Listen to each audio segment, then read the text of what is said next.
Another option you have is to use some of the designs here on the right, just below these icons. For example, you can choose the first one, which will allow you to upload an image and then write the text next to it.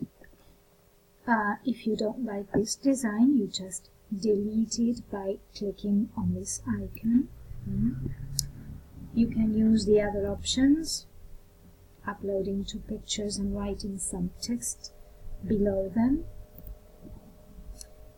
With this one, you can only include images and no text, but you can easily solve this if you previously click on this icon to generate a text box.